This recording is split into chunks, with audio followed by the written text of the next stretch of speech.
Olá, bom dia. Meu nome é Verusca e eu vou facilitar aqui esse evento online.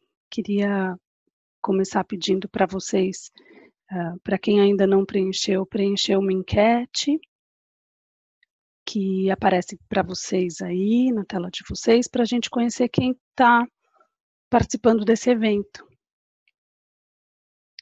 Sejam todos bem-vindos a esse evento online do Family for Every Child, sobre Kinship Care.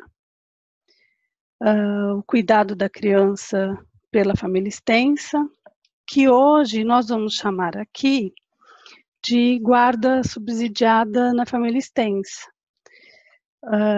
Ele está em debate, né? Portanto, temos pontos em processo de definição e o nome é um deles.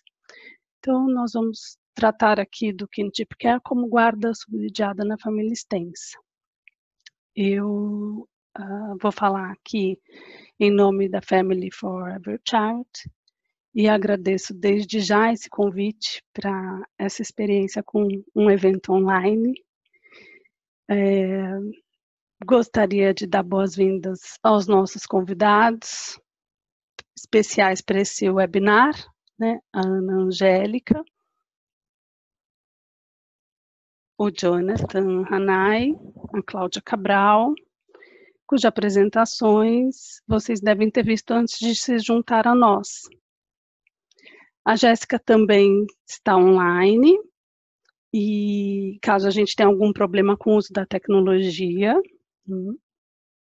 e nós não estamos usando vídeo hoje, para garantir que todos possam participar, mesmo que a internet esteja lenta.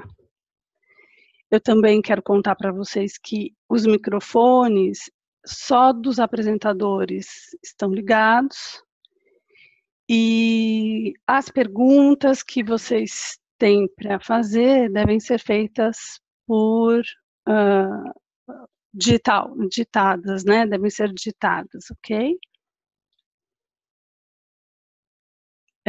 Quero começar então falando, passando a palavra para o Andrés Gomes de la Torre, para dizer algumas palavras sobre o Family for Every Child. Muito obrigado. Bom dia em Latinoamérica, boa tarde por o resto do mundo. Desculpa mi portuñol, mas solamente queria brevemente dar bem-vinda a todas as pessoas atendiendo este evento.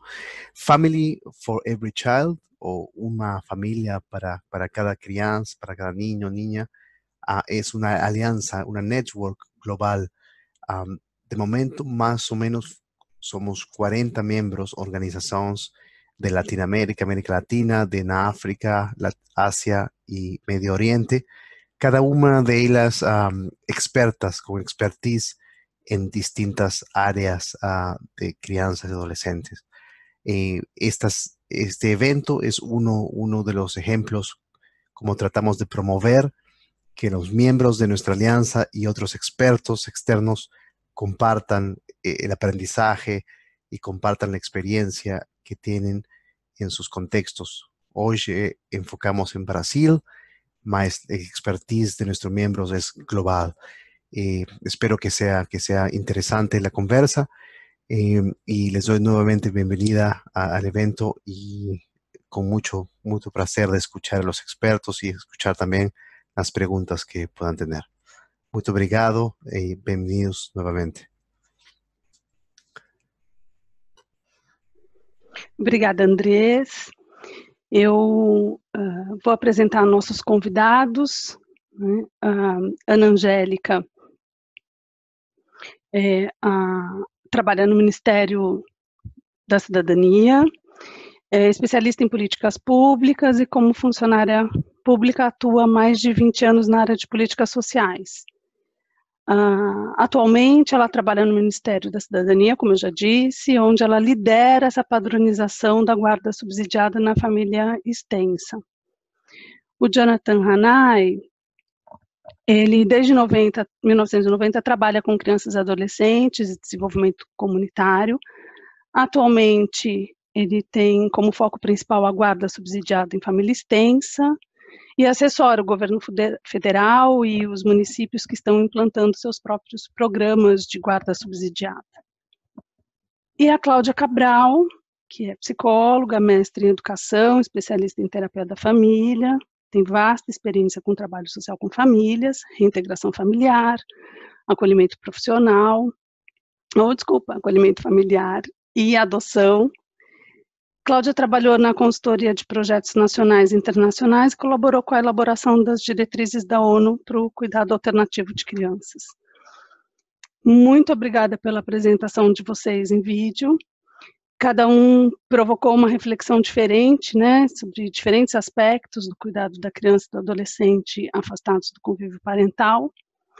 E vocês mostraram alguns caminhos e apontaram desafios também, para que a gente consiga encontrar formas efetivas de garantir essa convivência familiar e comunitária de criança e adolescente, mantendo sempre a autonomia da família e do sujeito como norteadores da nossa prática profissional. Então, feita essa abertura, eu queria abrir o espaço para perguntas e o diálogo com os participantes. Como a gente está num evento online, eu queria antes fazer alguns combinados com vocês, para usar uma caixa específica de perguntas e respostas. Ela está em inglês aqui para a gente, então ela é o Q-E-A, né, de questões e respostas. As perguntas, elas precisam ser digitadas nessa caixa. Eu gostaria que vocês evitassem o chat e utilizassem essa caixa, para que a gente consiga fazer um controle melhor dessas perguntas. E que vocês digam para a gente para quem é a pergunta, se é para a Ana, para o Jonathan ou para a Cláudia, tá? Enquanto vocês digitam, eu vou fazendo aqui algumas perguntas do que a gente viu nos vídeos, tá? Eu queria começar, então, perguntando para a Ana sobre o processo de regulamentação da guarda subsidiada. Ana Angélica, em qual etapa nós estamos hoje? Bom dia a todos. Como a gente já apresentou, nós, desde 2017 estamos tendo oficinas e discutindo com as pessoas que trabalham, já alguns municípios já têm essa prática. No ano passado, nós contratamos uma consultoria da Verusca, e que junto com a equipe técnica do Ministério conheceu várias experiências e pegamos esse subsídio. Nesse momento, nós estamos, a partir dos subsídios dessa consultoria, ampliando essa discussão dentro do Ministério da Cidadania para se propor um desenho de regulamentação que vai ser depois ampliado o debate, aberto para consulta pública e discutido nas instâncias do SUAS, no caso a CIT e o Conselho Nacional de Assistência Social. Esse é o processo, né, que todos os serviços ou programas que são regulamentados no âmbito do Sistema Único de Assistência Social passam para haver uma regulamentação nacional.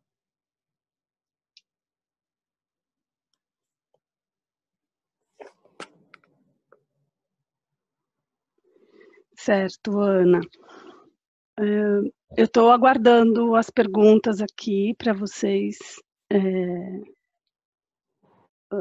Se vocês acharam o chat, podem utilizar, mas procurem as questões, a caixa de questões e respostas.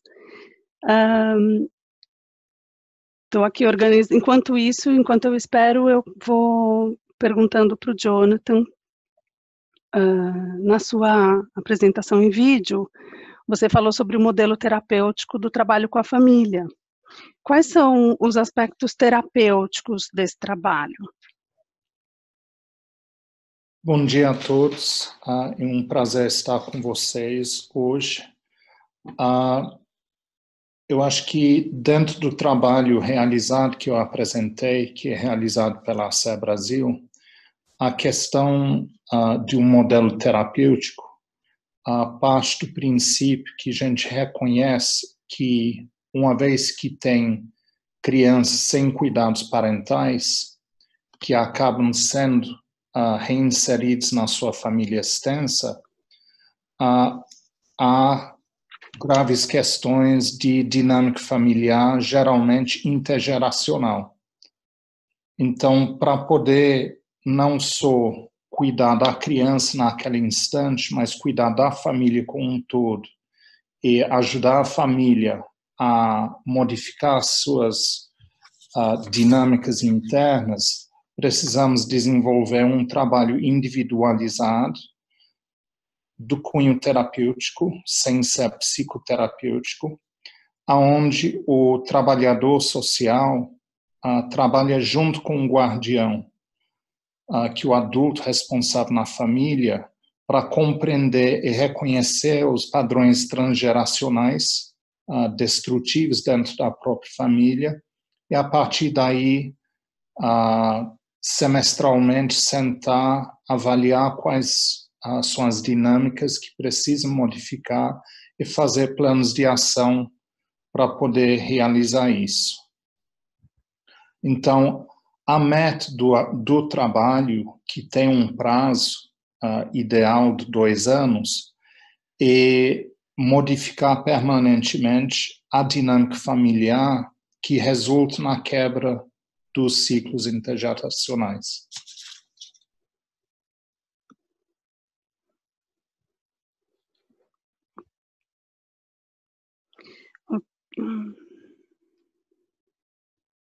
Ok. E, Cláudia, enquanto eu organizo aqui as perguntas que estão chegando, por favor, me responde quais os resultados que a Rede Nacional Pró Convivência Familiar e Comunitária já apresentou até o momento.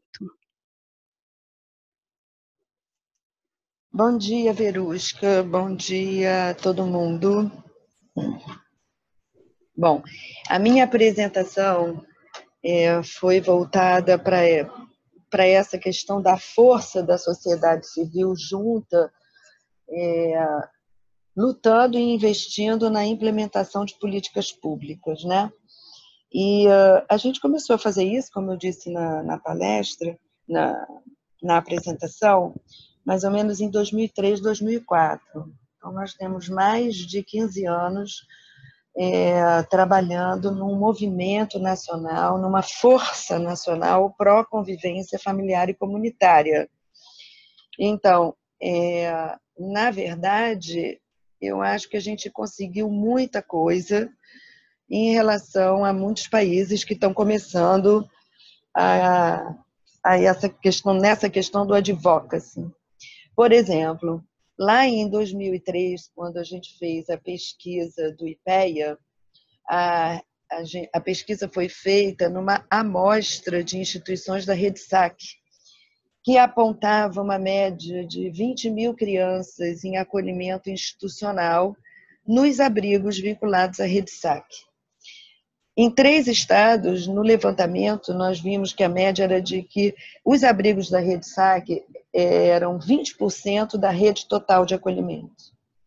Ou seja, a gente tinha, então, uma estimativa de 80 mil crianças afastadas da família vivendo em abrigos, no acolhimento institucional, em 2003. Hoje, a média é de 36 mil. Então, digamos que se fosse 40 mil, 36 é menos da metade do que era naquela época, sendo que hoje em dia, além do acolhimento institucional, a gente também tem acolhimento familiar, incluindo nessa modalidade de criança afastada da família. E a gente também, para cada acolhimento institucional, tem menos de 30 crianças. Então, o perfil, né, mudou bastante no Brasil. Um segundo ponto é o genograma, que eu acho que para essa linha do acolhimento na família extensa, o genograma é um instrumento hoje que todo mundo conhece e é impossível a gente falar hoje num atendimento familiar considerando apenas mãe e pai. Então, já se sabe que se precisa considerar a família extensa, e o genograma hoje é um instrumento conhecido de todo mundo, naquela época não era. E eu acho que a gente contribuiu muito com a entrada da psicologia na assistência social, tanto que hoje é a segunda fonte de emprego para o psicólogo, é a rede de assistência social. Acho que a gente teve bastante sucesso nesse sentido. Cláudia, a Jane Valente fez uma pergunta para você sobre a conceituação dos temas, né, e os termos, o uso dos termos de guarda subsidiada e família guardiã, que você tratou no vídeo, né, sobre a importância dessa conceituação e da trajetória que foi para conseguir ter uma padronização de conceitos, de uso de termos. Então, ela faz a pergunta se o que cada conceito traz e qual representa o trabalho que se pretende fazer no Brasil. Primeiro, obrigada, Jane, que bom que você está aqui com a gente. E vamos ver se a gente aprofunda todo esse debate. Acho que essa tua questão é super importante nesse sentido, né? Quando a gente fez a abertura aqui agora, a Verusca estava exatamente falando sobre a terminologia. E ela abriu dizendo guarda na família extensa, que neste caso do Brasil nós vamos denominar guarda subsidiada. Eu entendo que a gente está falando de família extensa. Existe também todos os agregados à família extensa que se considera como parentes, de alguma forma, de apoio, que podem ser os vizinhos, os padrinhos e tal. É sobre essas pessoas que a gente está falando. O tipo de guarda que vai ser concedida, ela pode ser subsidiada ou não, né? Dependendo. Eu, por exemplo, posso eventualmente precisar que os meus filhos fiquem com a família extensa, que venham a ter uma guarda, mas que, a princípio, pode ser que eu não precise de subsídio nenhum. Então, como é que fica a gente acoplar essa questão do acolhimento na família extensa a um termo que já prevê um subsídio, que é a guarda subsidiada? Essa é uma questão que eu levanto aqui para o debate da gente. O termo família guardiã, a família acolhedora também é guardiã, ela também recebe a guarda. Então, qual que fica sendo a diferença para o acolhimento na família extensa e para o acolhimento na família acolhedora, se a gente usa o termo família guardiã? Como a gente vai querer lidar com questões muito individuais, cada caso é um caso, e a gente precisa encontrar uma terminologia comum, eu acho que a gente ainda tem um tempo aí para refletir. No meu ponto de vista, acolhimento em família extensa me agrada. Mas aí é completamente pessoal, né? Não é o Brasil que está pensando assim, sou eu. É isso. Muito bem. Jane, se quiser complementar, por favor, use a nossa caixa de perguntas e respostas, a gente continua o diálogo. Eu vou passar para a pergunta da Cláudia Vidigal. Ela está fazendo uma pergunta para o Jonathan. Vou passar a pergunta para o Jonathan, da Cláudia Vidigal. Um município que hoje quer implementar guarda subsidiada, o que ele deve fazer? Então, eu acho que tem questões específicas, até inclusive levantado um pouco pela Cláudia Cabral agora, que eu diria que a guarda subsidiada, hoje, eu entendo que seja um programa que se encaixe dentro da média complexidade da proteção especial e que tem como característica um atendimento de uma equipe profissional e um subsídio financeiro se a família dela necessita, sendo que a parte do trabalho técnico faz parte. Para um município poder implementar, o lado financeiro, como prevê um repasse de dinheiro eventualmente público para famílias individuais, precisa ter amparo legal. E como não existe este amparo em lei federal nem estadual, pelo que eu conheço, cada município teria que fazer uma regulamentação permitindo este repasse financeiro para a família. Fora isso, seria montar seu programa de guarda subsidiado, e tem vários exemplos disso pelo país. De Diadema é um deles. Essa é uma outra pergunta da Cláudia, Jonathan. Teria municípios que seriam referências de boas práticas? Então, Verusca, eu vou ser bem chato. Eu vou reverter essa pergunta para você. Você foi a pessoa que trabalhou visitando diversos municípios no trabalho pelo Ministério, enquanto eu conheço, para falar a verdade, muito bem de Diadema e não conheço os outros programas de guarda subsidiado pelo país. Então, nós visitamos alguns municípios, eles não têm um programa de guarda subsidiada muito específico, os já implementados, muitas nem regulamentado. O que existe são práticas muito específicas voltadas para o trabalho social com famílias de crianças que estão com suas famílias extensas, né? Então não se caracteriza tão claramente como guarda subsidiada. Ainda nós temos um caminho para percorrer, né, para organizar para implementar os programas mais amadurecidos. Eu acho que é isso, né, Angélica? Você teria alguma coisa para complementar sobre a implementação de guarda subsidiada nos municípios? Não, eu acho que sobre a implementação é isso. Assim, tem algumas experiências, né? A de Diadema é mais claramente de guarda subsidiada, como a gente está entendendo, o kinship. Mas nós temos outras com outros perfis também. Uma coisa que eu gostaria de ressaltar sobre aquela primeira pergunta da Jane, e eu acho que eu comentei isso bem na minha apresentação, mas é uma preocupação que nós temos. É o seguinte, no Brasil, é muito normal você ter a guarda da criança por um avô, por uma tia. Isso, assim, é histórico, inclusive. E desde o Plano Nacional de Convivência Familiar e Comunitária, que nós reforçamos essa questão da convivência familiar,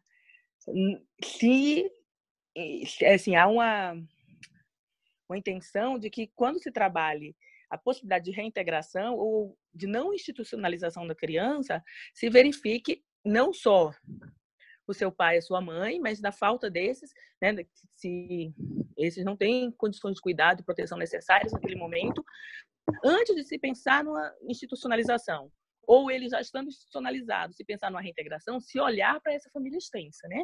Isso foi bem batido no Plano Nacional de Convivência e, a partir de 2009, na mudança que houve no ECA, isso está bem claro na nossa lei também.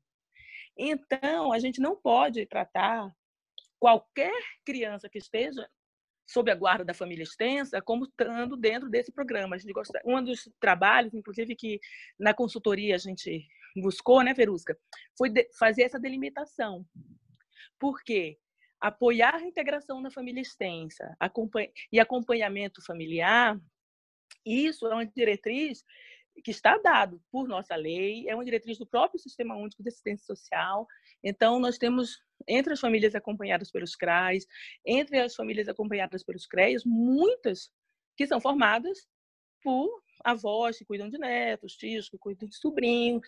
Ou seja, são crianças que estão sob a guarda da família extensa, mas não estão num programa que a gente pode chamar de guarda subsidiada na família extensa ou de família guardiã. É uma discussão que nós estamos tendo no Brasil, para ver aquilo que melhor reflete isso, mas a questão da nomenclatura para a gente é isso, é diferenciar o que é simplesmente uma criança sob cuidado da família extensa, mas que a família extensa, com o apoio normal da rede, está conseguindo prover o cuidado, a proteção, ou uma criança numa situação mais complexa em que essa família também precisa de um apoio extra e que então se entende que caberia, né, teria o público desse serviço, que é um acompanhamento bem mais próximo, né, com metodologia muito específica para essa família e também, quando necessário, um subsídio financeiro para apoiá-la nessa recepção e nesses primeiros momentos de cuidado com a criança.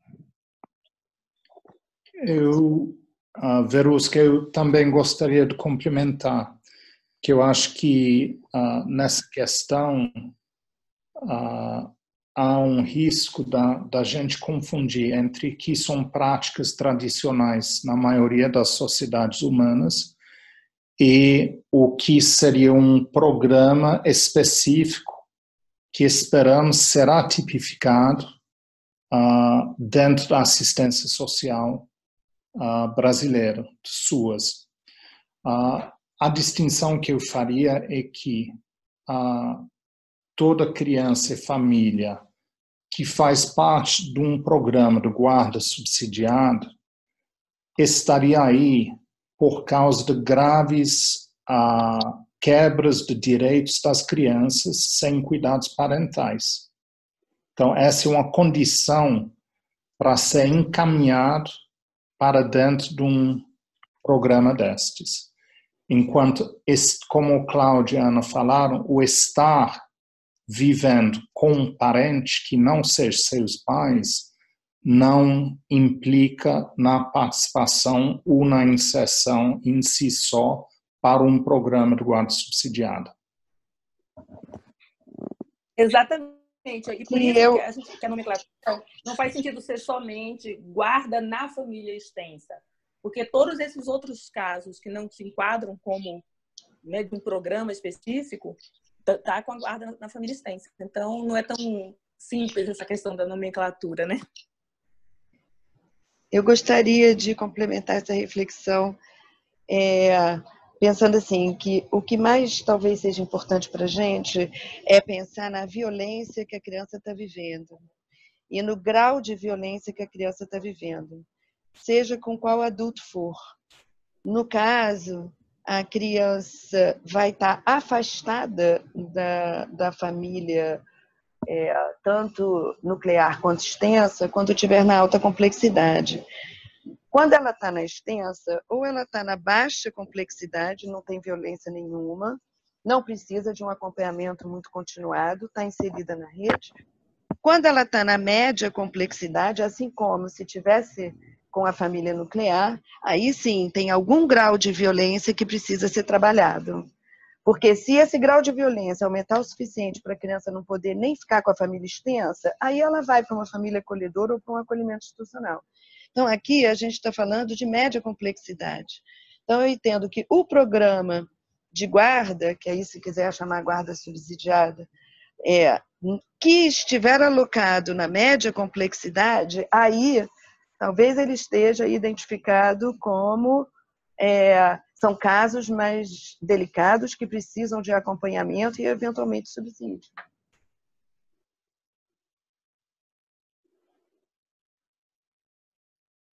Não sei se vocês entenderam. Sim, deixa eu aproveitar um pouquinho o tempo só para fazer a pergunta de outra pessoa e a gente volta se aparecer mais algumas questões aqui. Queria pedir para vocês usarem a caixa de perguntas e respostas e não um chat para fazer as perguntas, assim a gente tem maior controle sobre elas. As do chat elas vão desaparecendo aqui da tela, fica mais difícil. Então, vou pedir para vocês usarem a caixa que é escrito QEA aí na tela de vocês, tá? O João Valério, ele pergunta para a Ana Angélica se se o serviço estará tipificado para usar o orçamento municipal, porque eles estão organizando... Desculpa, gente, peraí, que agora eu travei aqui. Deixa eu fazer a pergunta direitinho. O João Valério pergunta para a Ana Angélica. Estamos executando Família Guardiã em Felipe Guerra, no Rio Grande do Norte, via FIA como política inovadora, via Fundo da Infância e da Adolescência. No próximo PPA 2021, levaremos para implantação no orçamento. Até lá, já teremos o serviço tipificado? Digo isso, pois nossa grande dificuldade é o serviço estar tipificado para usar nosso orçamento municipal. Ana Angélica, você tem alguma orientação ou alguma informação para o Valério? Bom, o nosso planejamento é que, sim, antes disso, ele esteja regulamentado, né? Como vai passar por várias discussões, inclusive no Conselho Nacional de Assistência e na Comissão Intergestores Tripartite, a gente não tem como agora já antecipar como vai ser essa regulamentação. Se ele entra como um serviço na tipificação, se ele vai entrar inicialmente como um programa e posteriormente na tipificação, mas com certeza até 2021 essa discussão já deve ter sido vencida e a gente vai ter já uma regulamentação nacional.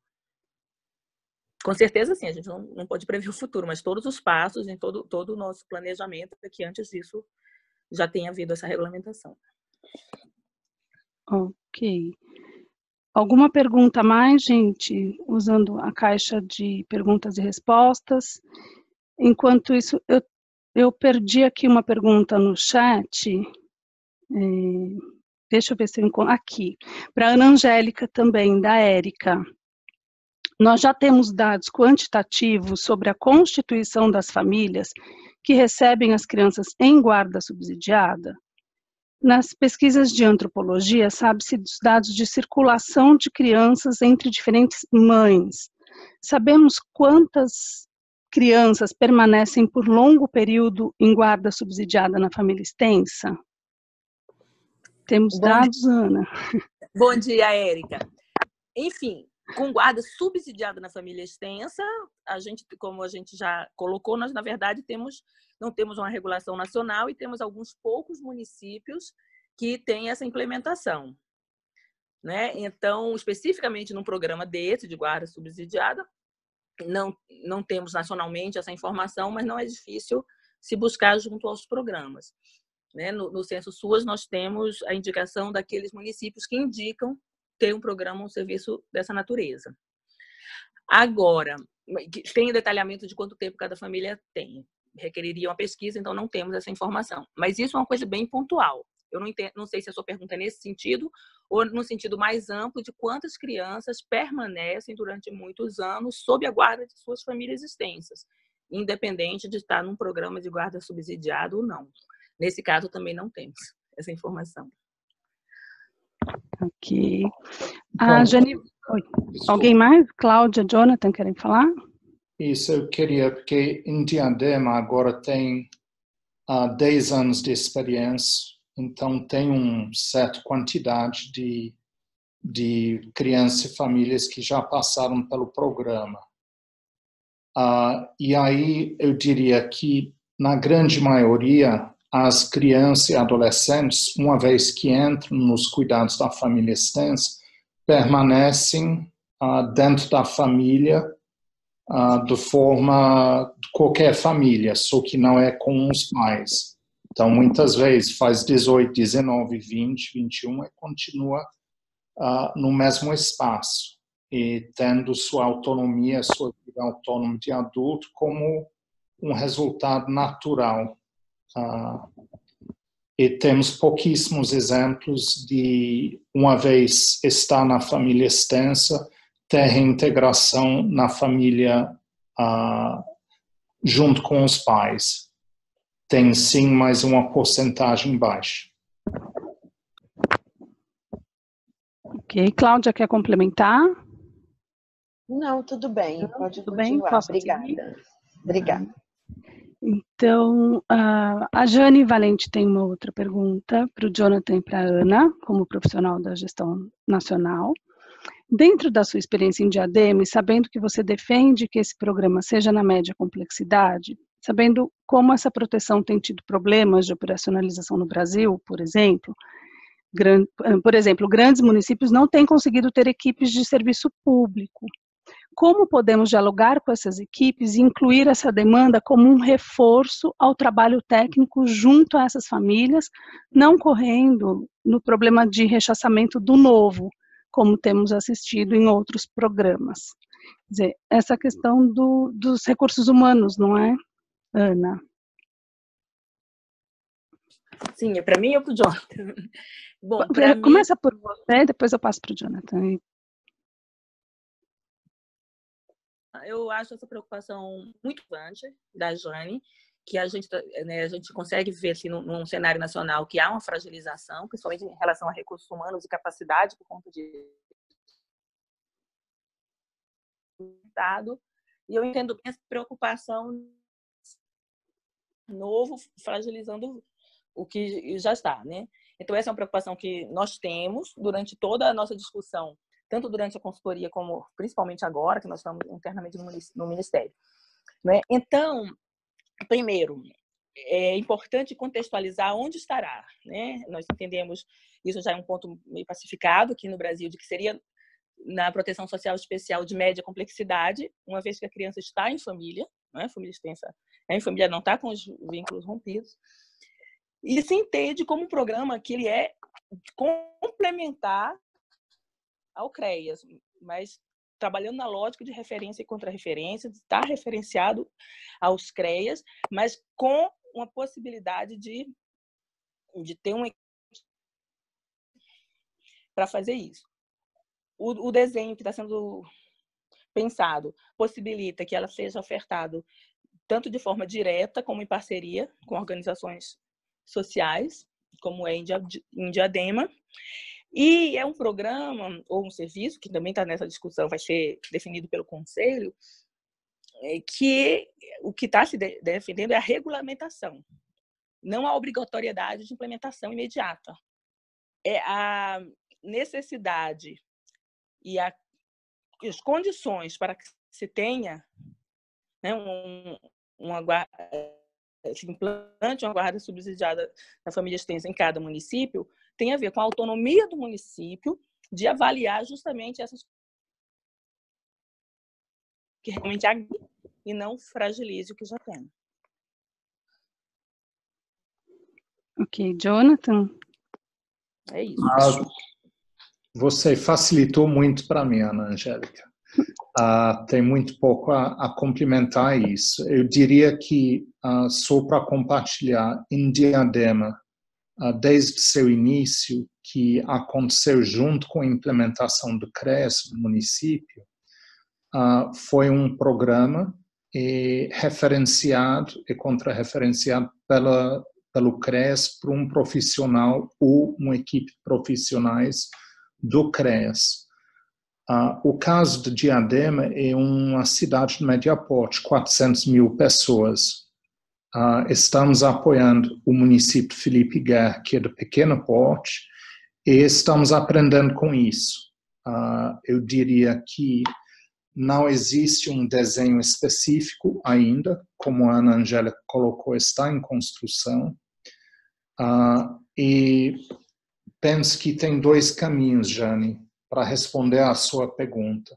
Um é, através de capacitações, poder fortalecer as equipes do CREAS, do PAEF, que estão em atendimento a estas famílias, habilitando elas a trabalhar de uma forma específica junto com o guarda subsidiado. O outro, que acho que pela experiência, não só no Brasil, mas em outros países, é que conveniar com organizações especializadas é uma opção possível. Só gostaria de apontar que tem um desafio muito grande no meio de toda essa questão, que é trabalhar com judiciário e promotoria pública porque ainda no Brasil existe muitas dúvidas dentro desses dois espaços sobre guarda de crianças, que vara se é concedido liminarmente ou só depois de julgado o mérito, que tudo afeta a possibilidade de implementação de um programa desses. Cláudia, você queria complementar? Eu queria só reforçar e dar um destaque, que eu acho que o grande desafio, que quando a Jane traz essa questão de equipe suficiente para isso e qualificada para isso, é que a gente está falando de casos já complexos, por isso que é média complexidade. Então, se a gente não investir na prevenção para diminuir o número de casos de violência, nós vamos continuar tendo um número muito grande de casos já com violência, que torna tudo muito mais oneroso em termos de custos e de qualificação, de capacidade de lidar com a quantidade de casos individuais. Então, eu acho que a gente levar esse novo programa para a média complexidade é necessário, é fundamental e talvez reforce a importância da média complexidade e um investimento maior nesse trabalho com família, considerando que o trabalho com família é incluir a família extensa também. Eu acho que é mais do que importante a gente concentrar esforços na média complexidade para poder, e antes de tudo, na prevenção também, né?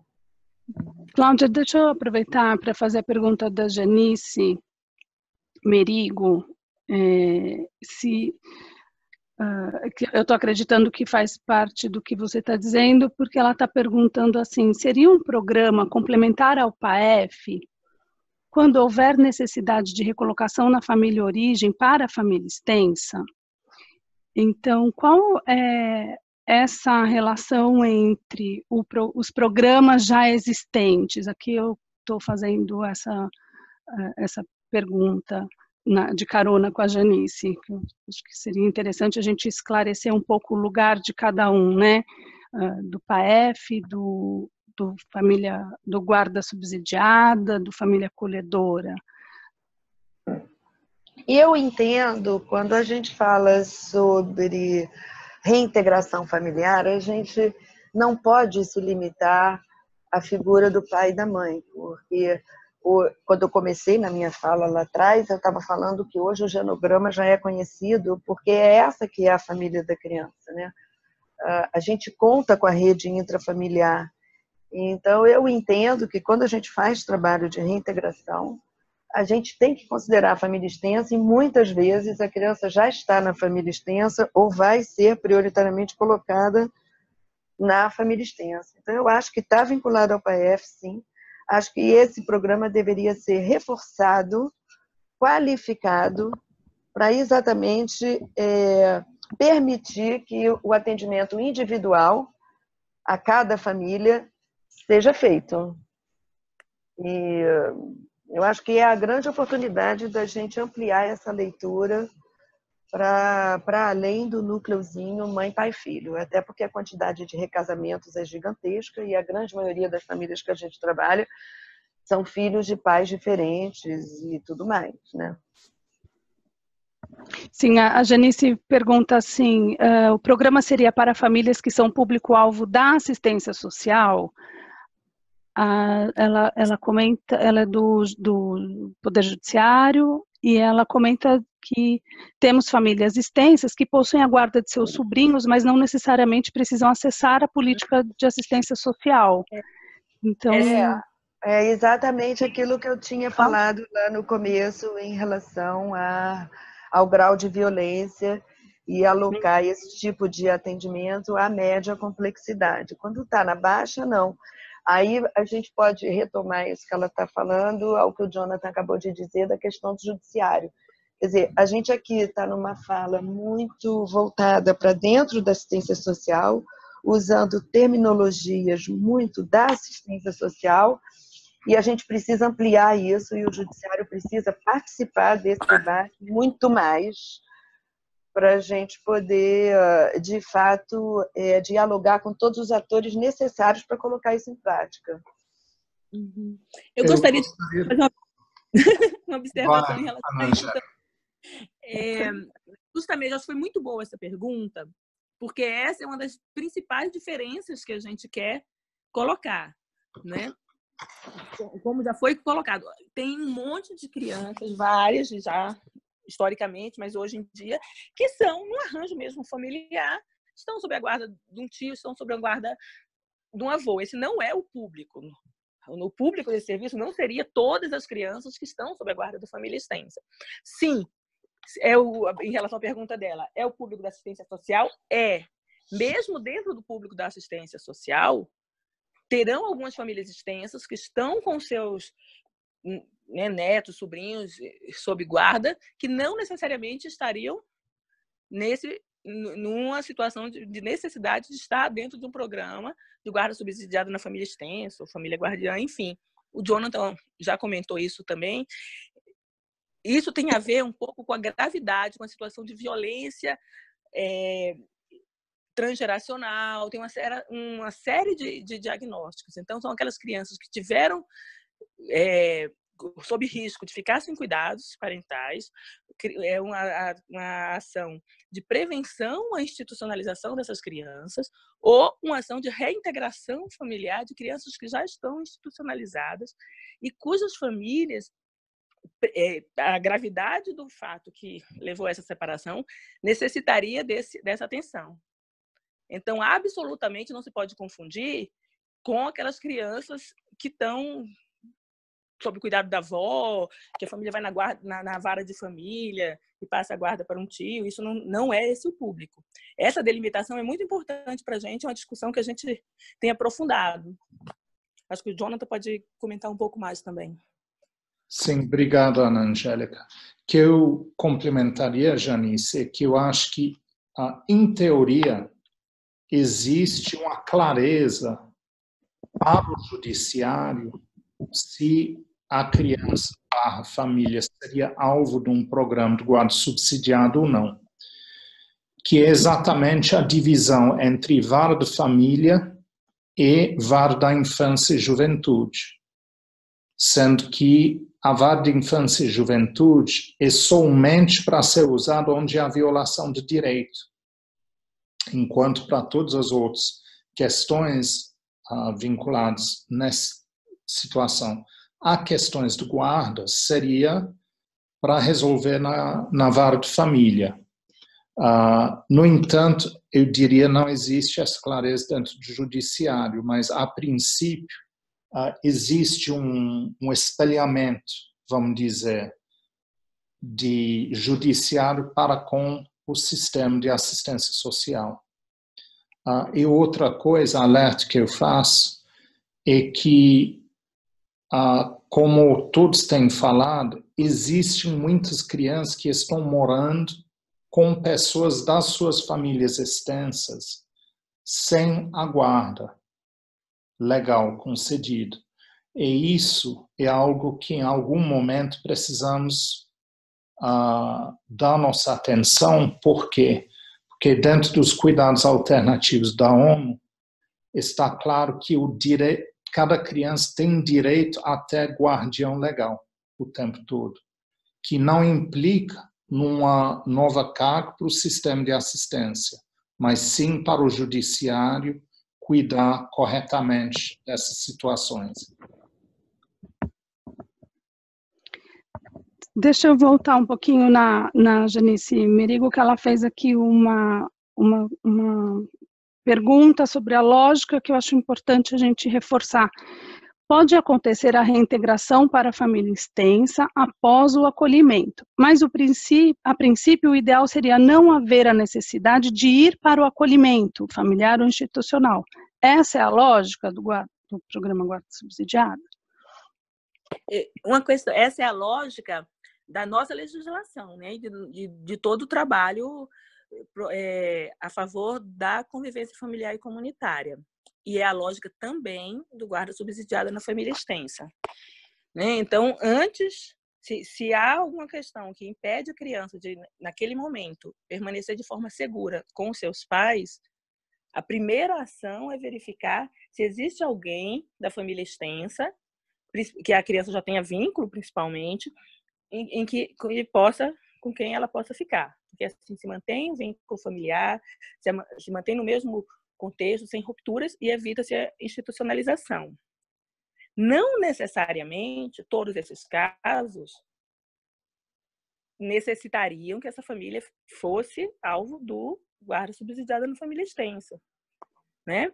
Então, mas aquelas que fossem o público-alvo por uma avaliação técnica da complexidade da situação de violência, e quando há essa questão transgeracional, enquanto essa família extensa, para poder prestar os cuidados e proteção necessária, precisem desse apoio, então seria o público-alvo para o guarda subsidiado na família extensa, também segue essa mesma lógica, prioritariamente evitar a institucionalização.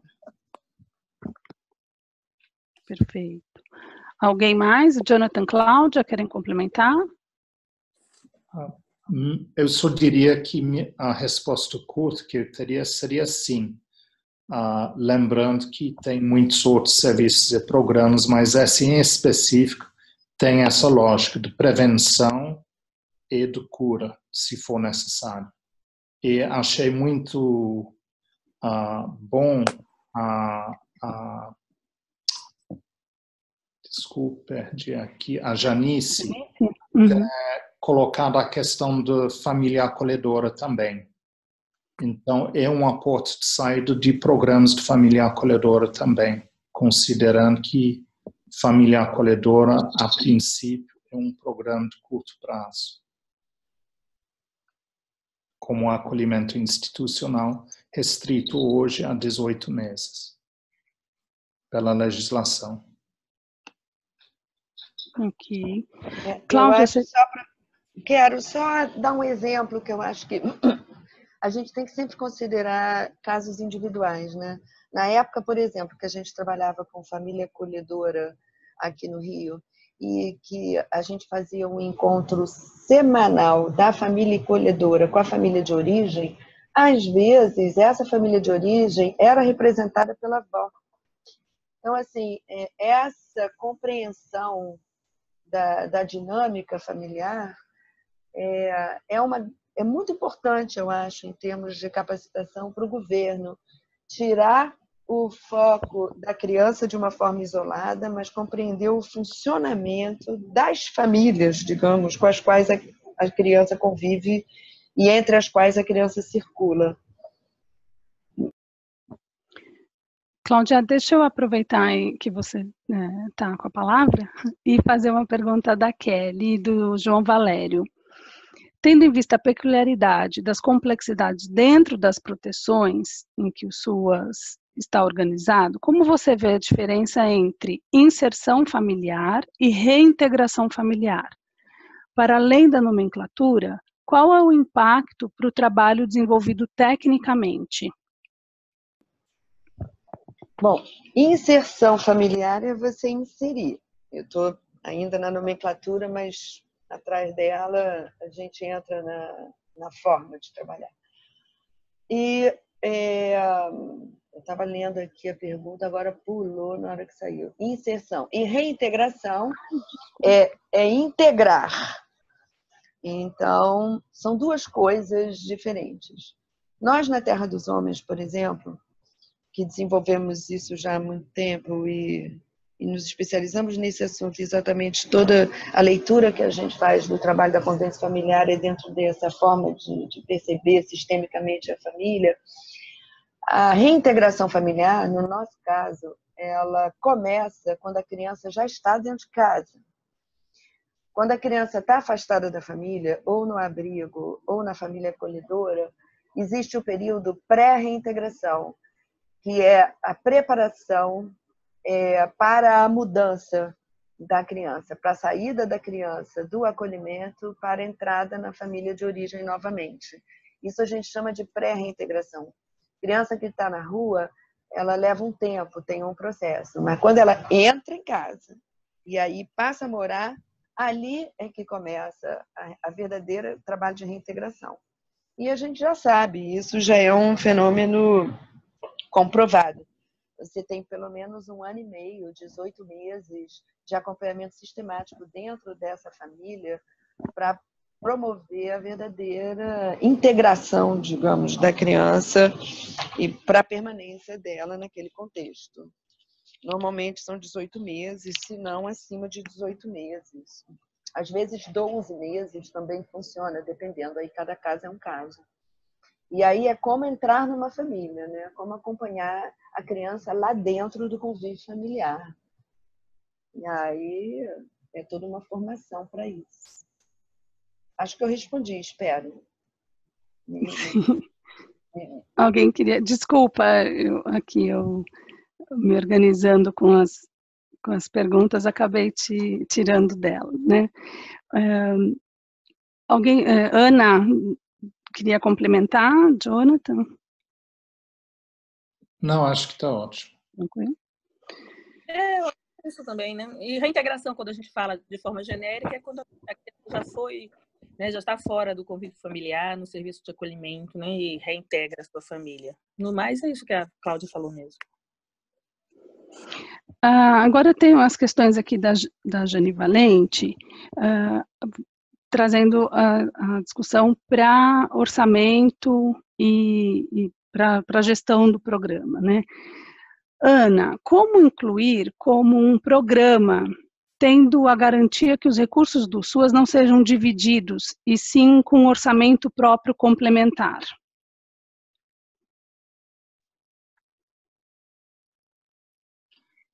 Oi, Jane.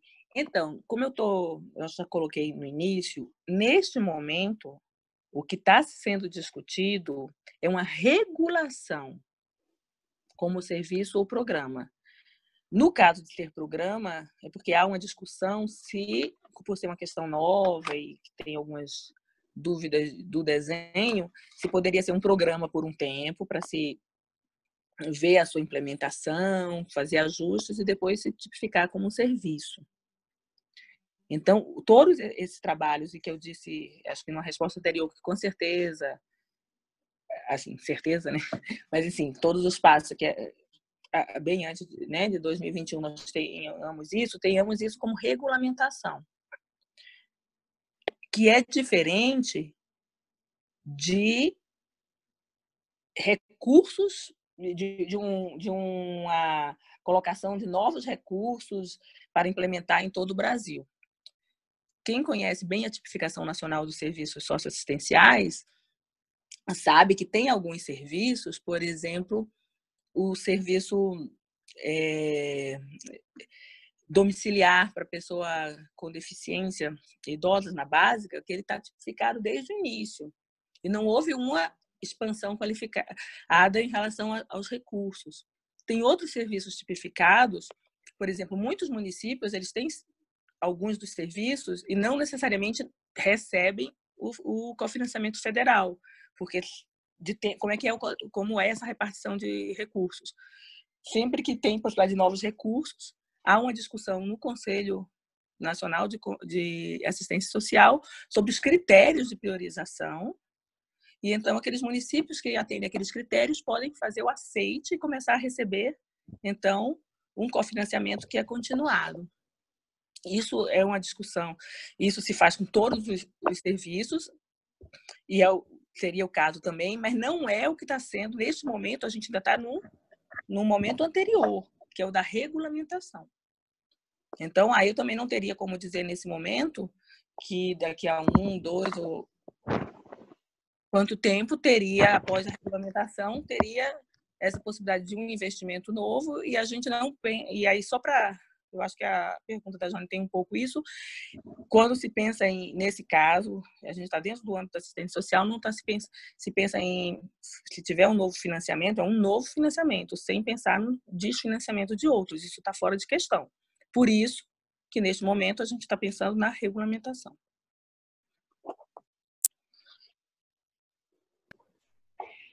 Posso complementar?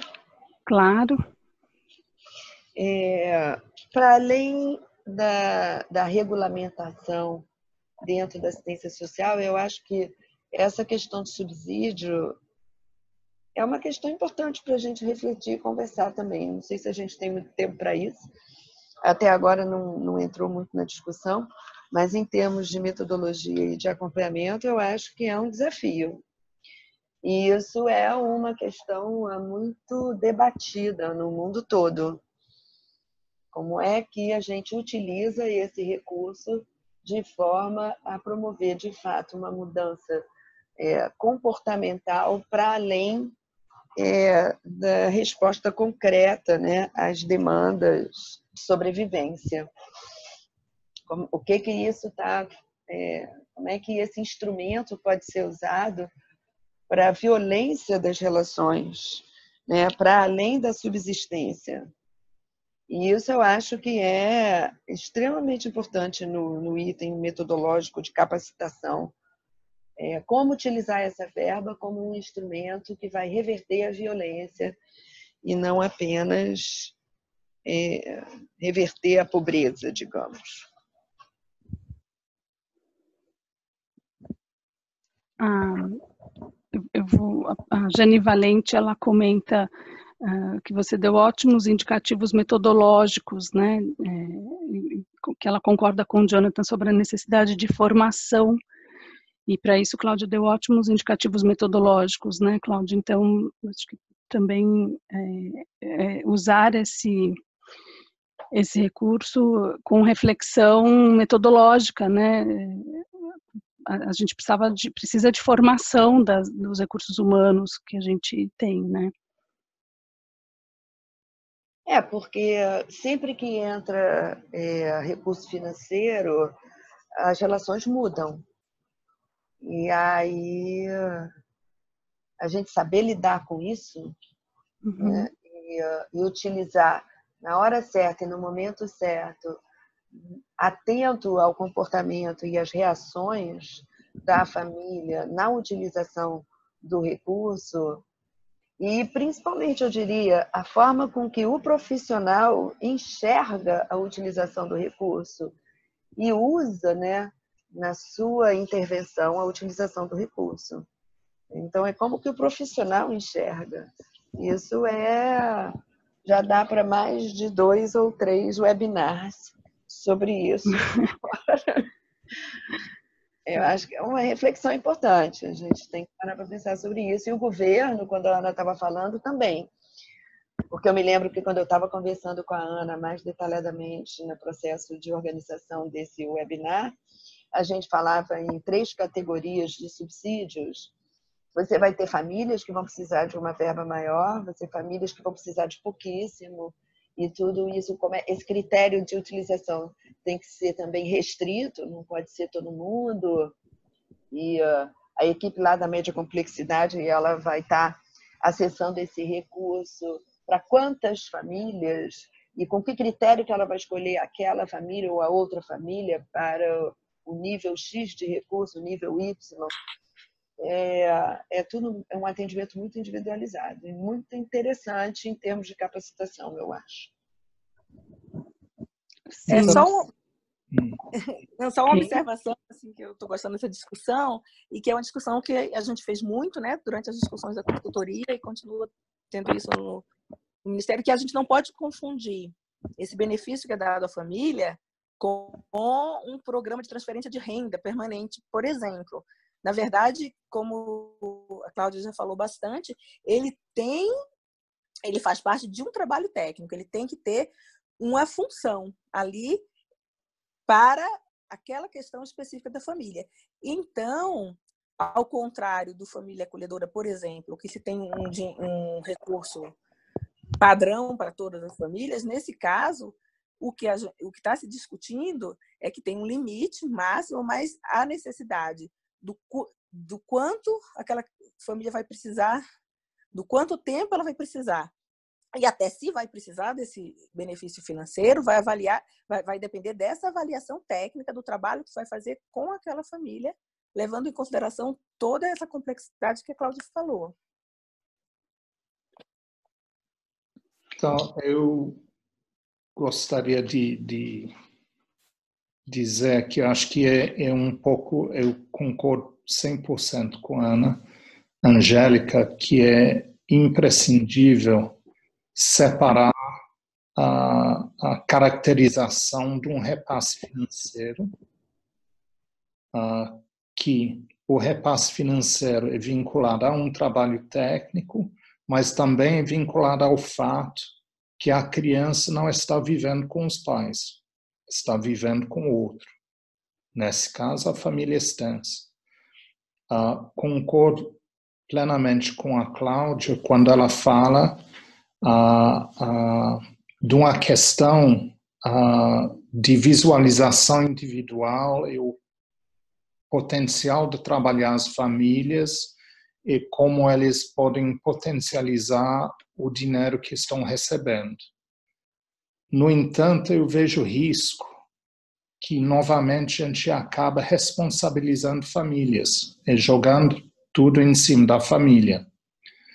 Porque no artigo 227 da Constituição é dever também da família, da sociedade e do Estado. Então, quando o Estado entra com dinheiro, está simplesmente cumprindo com um dever perante a criança, né?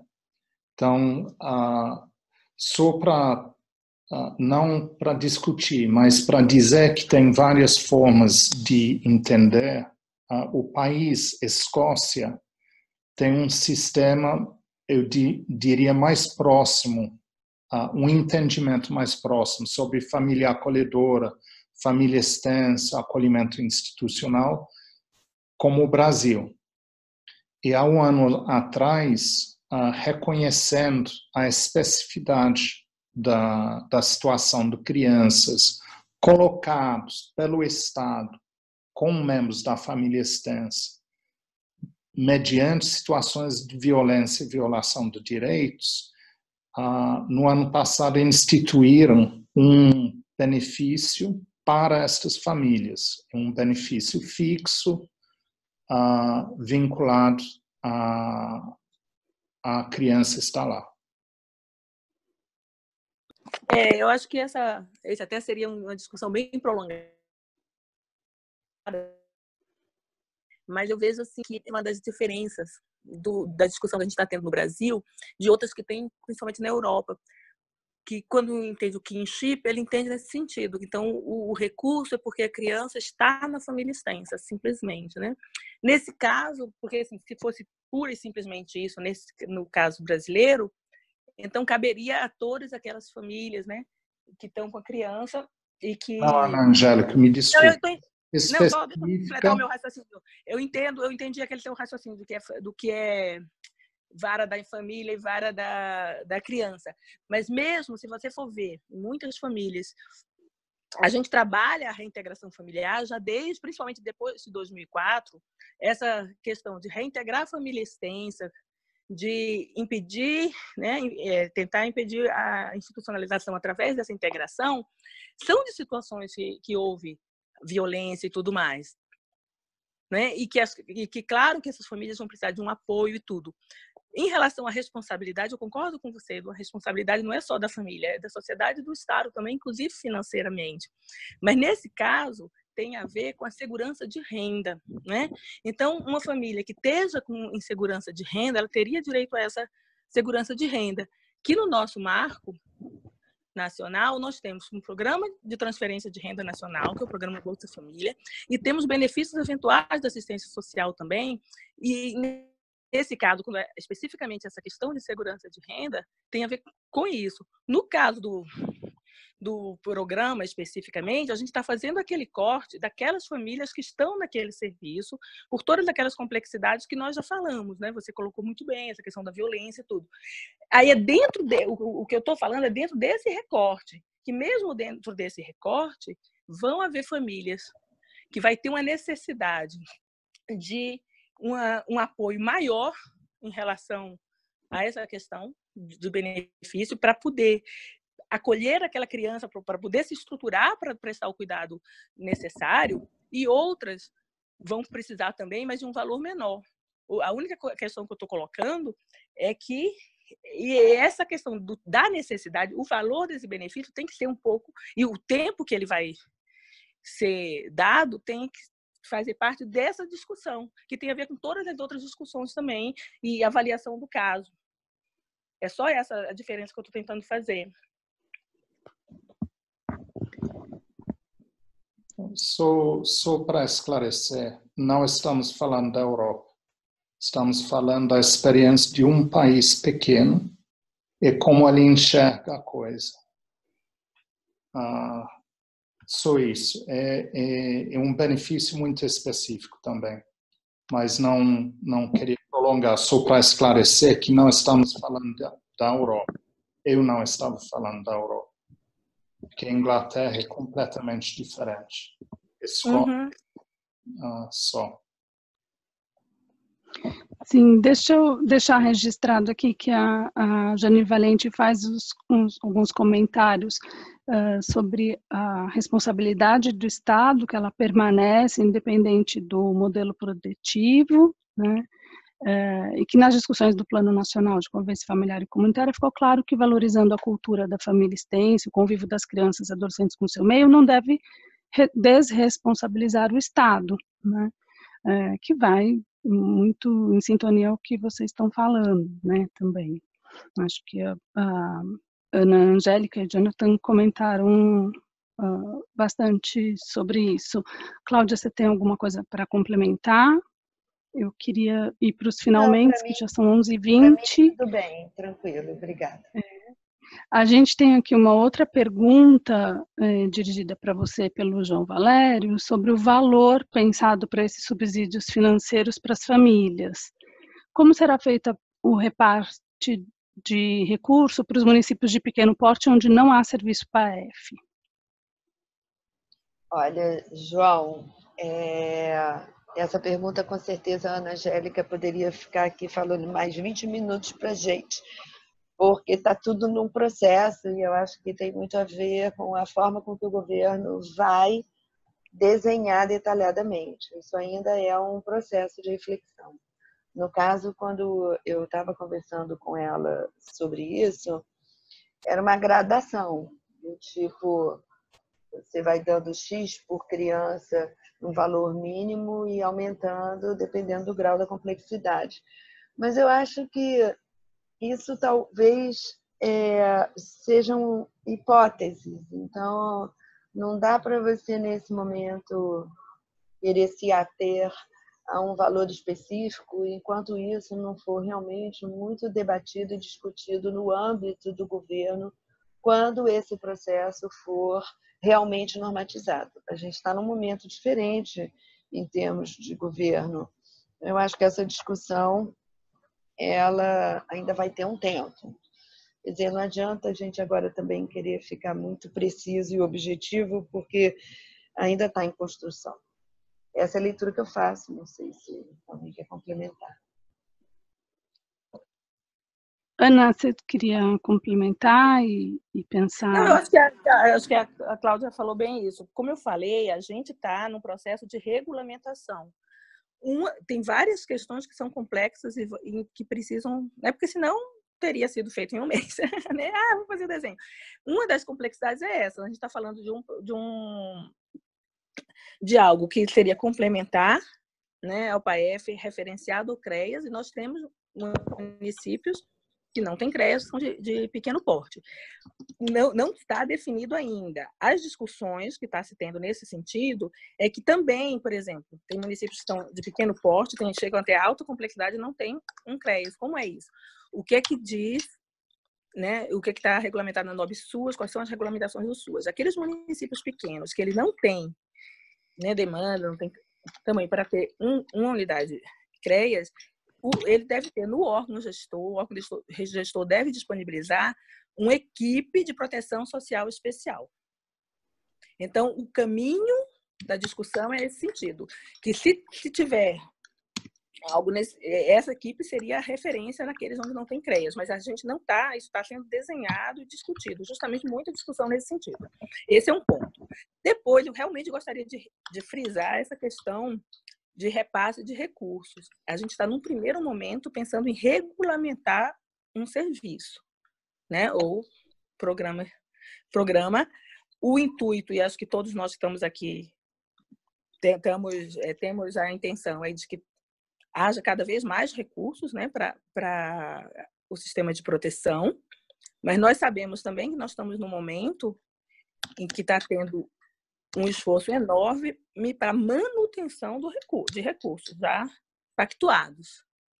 Então, realisticamente, o que a gente tem que saber é que nós temos uma gradação, né? Um primeiro passo, nesse momento, seria essa regulação.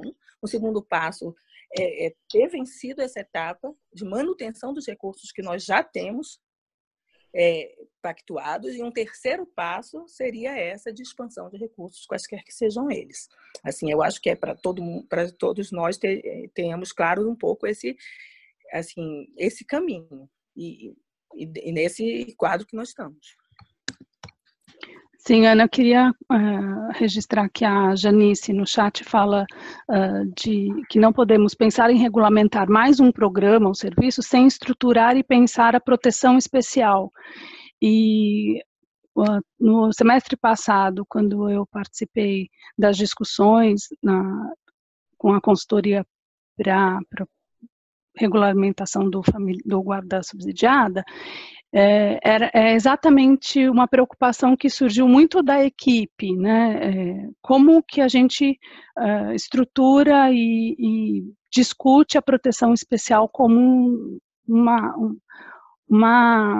desenvolve isso principalmente nos municípios, né? Para que ela chegue nos municípios. É mesmo importante, ele não pode ser um programa em separado, um serviço em separado. Ele especial, não é? Isso, não, acho que isso tem toda a razão. A gente não está falando de uma coisa que vem da estratosfera e que chega e resolve. Exatamente. Está falando de algo que necessariamente tem que estar articulado dentro da lógica do Sistema Único de Assistência Social, bem pensado essa questão de referência, de contra-referência, de articulação. Eu digo até dentro do SUS como um todo, porque, né, muito na proteção especial, tendo em vista que ele está na média complexidade, que ele tem uma articulação forte com a alta, nesse sentido, muitas vezes, que está recebendo aquelas crianças que estavam na alta, mas eu penso até no sistema como um todo, tendo em vista que essa família vai aos poucos, né, sendo integrada nas ações do território, nas ações da proteção básica também. Então, como todos os outros serviços e programas, a gente tem que pensar, é essencial pensá-lo dentro do todo do Sistema Único de Assistência Social e não como uma coisa separada dele. Eu gostei muito dessa fala da Jane, ressaltando isso. A Bel Bittencourt também comenta que o subsídio é um apoio, complemento financeiro, mas que o importante é o trabalho profissional, né, com as famílias. Queria só deixar registrado, e que é também um dos pontos que nós discutimos bastante, né, e que é um dos pontos para desenvolver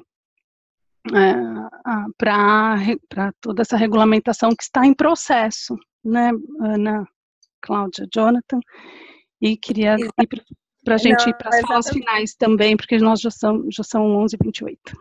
Eu só queria complementar rapidamente nisso. Eu acho que é perfeito a colocação da Bel e relembrar a todos que dentro da tipificação e da regulamentação de família acolhedora não está dito quais são os valores.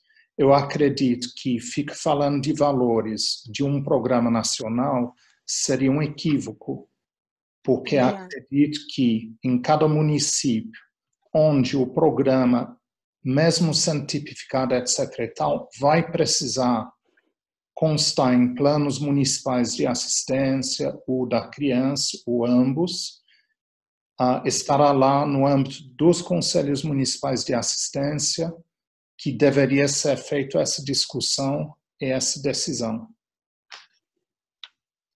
Eu queria só reforçar, gostei muito disso que o John falou, é muito claro isso. E justamente, quando a gente fala em família acolhedora, cada município tem uma regulação com um valor acordado no âmbito municipal. Então, nenhuma regulação que se faz em âmbito nacional no Brasil se coloca valores específicos para esse tipo de coisa. Então, realmente não vai ter, e acho que o Jonathan explicou muito bem. Para fechar também, essa pergunta da Bel, ela fecha, é muito boa para fechar o nosso pensamento, porque até quando nós estávamos discutindo antes do webinário, comentamos isso, né? Se fosse falar o que é o mais importante do serviço, e há um consenso de que o mais importante é esse acompanhamento dessa família, esse acompanhamento próximo, esse acompanhamento com a técnica diferenciada. E aí, por isso, só em relação a toda essa discussão que nós tivemos na consultoria, além do desenho do programa, se produziu muito material metodológico. Então, a ideia que nós temos é que, quando tivermos a regulação, também possamos ofertar uma proposta de metodologia, também para apoiar os municípios nesse trabalho.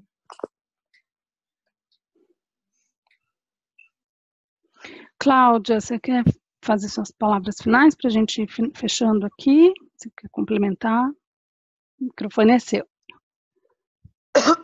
Bom, eu acho que isso tudo que a gente falou, a gente até foi falando a mesma coisa de diversas e diferentes formas, e o que eu acho que é mais interessante é que a gente está, de alguma forma, bastante alinhado, e todo mundo compreende, pelo menos as pessoas que estão aqui, que estão inscritas, na grande maioria, do mesmo lugar. Então, acho que o nosso grande desafio é exatamente reforçar esse trabalho da média complexidade. A Janice aqui postou que só tem de 295, a gente tem 100 equipamentos funcionando. Eu acho que o foco tem que ser esse. Lanço aqui o desafio do momento que a gente está, do momento político que a gente está, e como é que a gente pode continuar nessa luta e militância para o atendimento realmente individualizado, onde a gente tenha respostas para cada caso. Acho que essa discussão da família extensa, assim como da família acolhedora, ela traz a leitura do todo, desde a básica até o próprio acolhimento institucional. E é essa visão de tudo todo, de todo o percurso por onde a criança passa, que dá para a gente condição de refletir de uma forma mais aprofundada. Eu acho que foi tudo ótimo. Quero agradecer a todo mundo, agradecer a oportunidade, agradecer a Family de ter dado para nós a oportunidade de refletir no âmbito nacional. E acho que o Brasil está avançando bastante nesse tema em relação a outros países, em termos de discussão. E eu acho que parabéns para nós nesse sentido. Obrigada. Ana?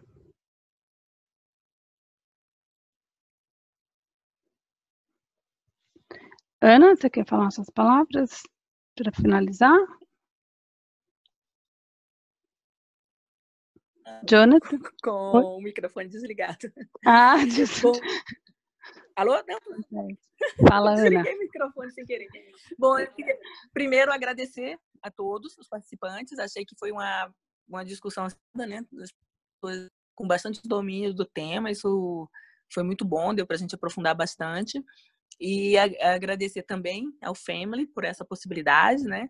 E dizer que acho que esse foi o primeiro de uma, né? Vamos tentar fomentar mais momentos de discussão também no nosso país sobre essa temática. E principalmente agradecer muito a você, Verusca, foi muito bom de novo encontrar, e essa facilitação ajudou muito.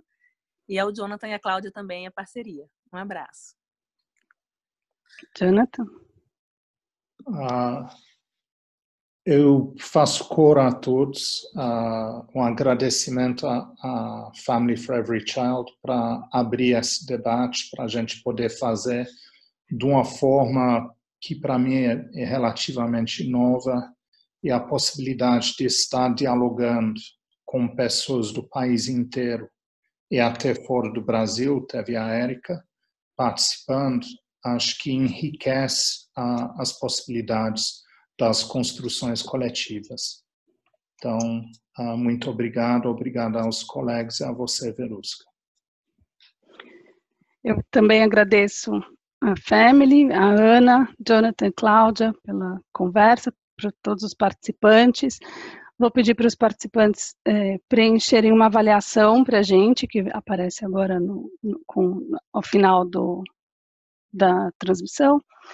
E como queria ressaltar aqui o vídeo da Cláudia, que mostra para a gente toda a luta que foi histórica, né, que acontece, que não começou ontem, mas com toda a rede nacional pró-convivência familiar e comunitária, ao longo desses anos, um pouco para nos instigar nessa luta e militância por uma vida mais criativa e alegre, para que as nossas crianças e adolescentes possam criar seus projetos de vida e vivê-los, né?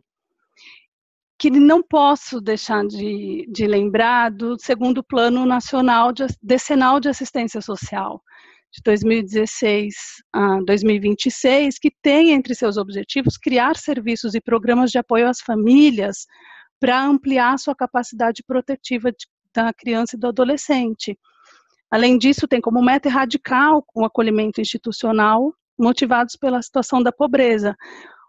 Poderia lembrar do Plano Nacional de Convivência Familiar e Comunitária, do próprio Estatuto, do Plano da Primeira Infância, todos falam sobre a importância de termos trabalhos sociais com famílias para que elas sintam capazes cada vez mais e melhor de cuidar e proteger das suas crianças e adolescentes.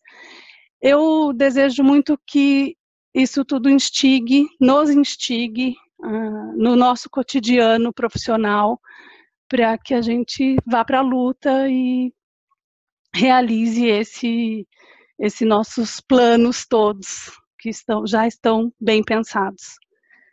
Um abraço a todos, eu peço que vocês preencham a avaliação do evento para a gente ter um feedback, tá bom?